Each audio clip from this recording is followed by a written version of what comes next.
What's up? I'm Anthony, and this is SportsBook-Robbery. In this video, I'll go over some game breakdown and a few player props for the NFL Week 6, Thursday Night Football, Philadelphia Eagles versus New York Giants. My goal is simple: save you time and money while I supply some knowledge and entertainment. If you like the content, drop a like, subscribe, and shoot me a message so I know. SportsBook-Robbery. Dare to dream big. I'll take East Coast football taking over TNF this week. New York Giants at home. They're no longer perfect at darts, but they get an Eagles bunch who no longer have a perfect record. There's a whole pack of people there, and it's incomplete, and there's no flag, and the Broncos have their signature win. Fly Eagles Fly Nation tasting defeat for the first time in quite some time. They'll tell you Madagascar Marty played a role in it. Either way, now they get to try and rebound for the first time this season. How many times is he going to say time? Have to work on moving those sticks after going 2 for 11 on third down. Just 17 points in their first loss of the year. And it's knocked down, Surtain. Clean, no contact. Force him off the field. Saquon Barkley, 6 rush attempts. He played all game too. 30 rush yards, less than 53 straight games. Their rush attack just hasn't been able to get it going. There's Barkley, and he runs right into DJ Jones for minimal yardage. Jalen Hurts only ran twice while being sacked 6 times. 4+ sacks taken 2 of their last 3. Their offense has just been clunky each week for one reason or another. The pocket in trouble. Again, this is going to use a lot of clock here. They got the sack. What's going to give? Because New York's defense didn't sack Spencer Rattler once. Abdul Carter, Kayvon Thibodeau, Brian Burns, 31 pass attempts, 1 measly QB hit. 3rd and 3. Rattler stands in there and throws. Shaheed makes an adjustment. Giants didn't give up a ton of yards to Rattler, 225, only 1 touchdown. Had played the pass better prior, though, and Hurts and his mates are up against a defense that hasn't allowed 23 points in 4 or 5 bouts. 5th play already for the Saints for negative yards. Hurts, though, does come in off a fine showing through the air, 280 yards, 2 touchdowns, no picks, 100 rate versus a top-shelf Denver secondary. He does have 7 touchdowns without throwing an INT over their last 3. Going deep. He's there. It's caught at the 30 by Devontae Smith. The longest pass play of the season for Philadelphia. Giants secondary got beat by Rashid Shaheed for an 87-yard TD, gave up close to 60 yards to Chris Olave. Philadelphia's WR duo, A.J. Brown, Devontae Smith. He led the team in targets week 5, 114 through the air, 8 catches, easily his best game of the year. Finding Devontae Smith, who's able to run it all the way out to about the 47. The Librarian, 43 yards on 8 targets, better than the 7 yards he had the week before at least. And he's getting exactly what he wanted. Talking about A.J. Brown, he's getting more action today. Dallas Goedert, a touchdown but only 19 yards. He was in on the flag, no flag action. Saquon did score through the air with 58 receiving yards. Flinging it, caught. On the run is Barkley. He's in for a touchdown. Giants would ideally like a repeat performance from its front when it comes to stopping their old pal. Have been one of the most generous to running backs in 2025, but last week held Alvin Kamara to 27 yards, just 3.4 an attempt, held the Saints under 3 a run. Kamara is a yard shy of a first down. As to that offense of theirs, still trying to look good against someone besides the Dallas Cowboy defense.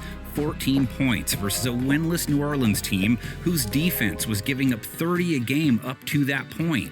Only 3 for 10 on third down, gave the ball away 5 times. Only 1 game with more than 22 points this season. Now he's going to run and he lost the football. It slipped right out of his hands, and the Saints have it. Philadelphia took that first L despite its defense holding Denver to 21 points, usually low enough to get it done. 5 for 16 on third down. They've got him. Take him out of field goal range. Big sack. Secondary needs to tighten things up after a subpar 4th quarter last week. They held Bo Nix in check for the most part, and then, in the blink of an eye, they were losing and had given up over 240 yards to Nix, didn't pick him off. Back they go to Ingram, balanced and dives, touchdown Denver. They did also hold him to a sub-90 rate. They're still top 10 there. Held him under 6.5 yards per attempt. Sacked him a couple of times, nothing crazy.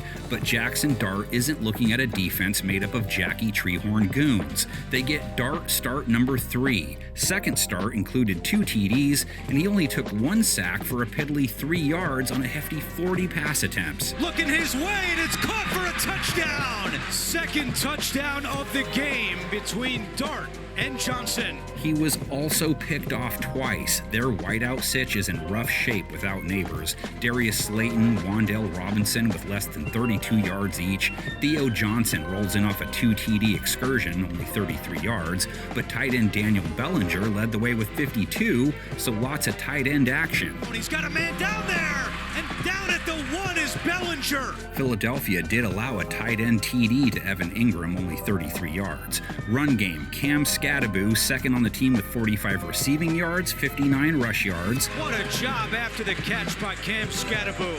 And just a tough, hard-nosed running. Also lost a fumble.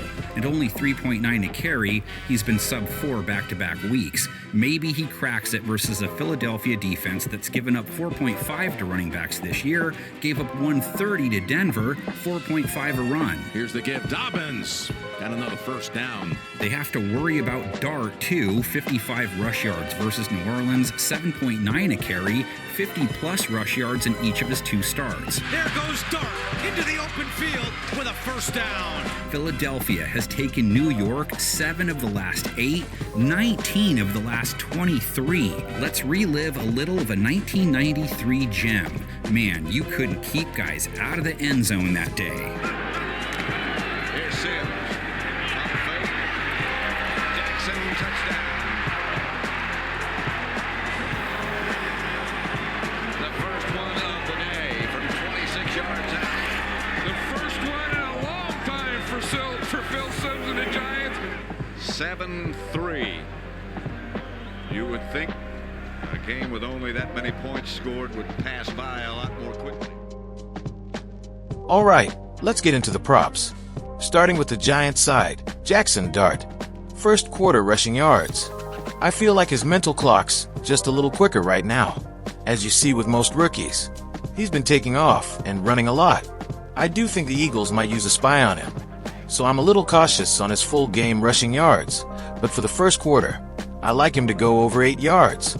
Also, a possible anytime touchdown. I've noticed this trend all year. When teams face mobile QBs, the opposing QB often ends up finding the end zone too. Primetime game, bright lights. I think he'll try to make something happen. Next up, Tyrone Tracy. He should be back tonight after that shoulder injury. He's only played about 3 games, so it's tough to gauge how healthy he is. And he may have lost his RB1 spot to Scatterview, now likely the RB2. That being said, rookie QB means short, safe passes, check downs, tight ends, and quick runs. I'd look at Tracy's first half rushing yards, 10.5, and his receiving yards prop. Both make sense in this kind of offense. Sticking with that theme, the tight ends. Theo Johnson, possible anytime touchdown, and over 3.5 receptions. Rookie quarterback, short yardage situations, it fits. Plus, with their top receiver out and Slayton going down last week, those targets have to go somewhere. Don't forget about Daniel Bellinger. I like over 13.5 receiving yards. The Eagles defend tight ends well, but the Giants' offense is built on check downs and quick outs. If Theo gets attention, Bellinger should find some open looks underneath. Wandale Robinson. I like first quarter receiving yards over 5. Now, first quarter bets are always a little riskier. Smaller sample, less flow. But Robinson stepped up as the new WR1. Home game, prime time. Expect a few early design plays for him. As for the rookie RB Scatterview, his lines look a little inflated to me. I'll probably wait for a live bet to catch a better number. He should still have a decent game overall. On the Eagles side, Jalen Hurts. I'm looking at first quarter rushing yards again. He's hit this a few times this season, and coming off that ugly loss, I expect the Eagles to come out fired up. Giants' defense is solid, but with that pass rush, Hurts might be forced to scramble early. You can also look at first quarter touchdown, plus 500, or even first half touchdown, plus 250. If they get near the goal line, we know Hurts loves that QB sneak. I was also eyeing over 1.5 passing TDs. He's hit that in 3 straight games, and it's sitting at plus money. Just keep an eye on it, though. I could also see Philly trying to reestablish the run game tonight. Saquon Barkley, receiving yards 13.5. He should clear that. You can also look at first quarter receiving over 0.5 yards. Quick checkdowns fit the game plan. Barkley's also worth a look for anytime TD, or even a second half TD if you want better odds. He tends to wear defenses down. Coming off a rough game, under the lights, I expect him to run angry. Lastly, Devonta Smith. First quarter receiving yards over 8.5. He's been averaging right around 9. I'd prefer the number closer to 7, but it's still playable. Eagles got embarrassed last week. Expect them to come out strong and try to make a statement against the Giants in prime time. And just a reminder, primetime games, highly televised matchups. The books are sharp. There's only one game on, so be careful with your plays. Alright, that's it for the props. Let's get this uploaded. Like, comment, subscribe, and remember, dare to dream big.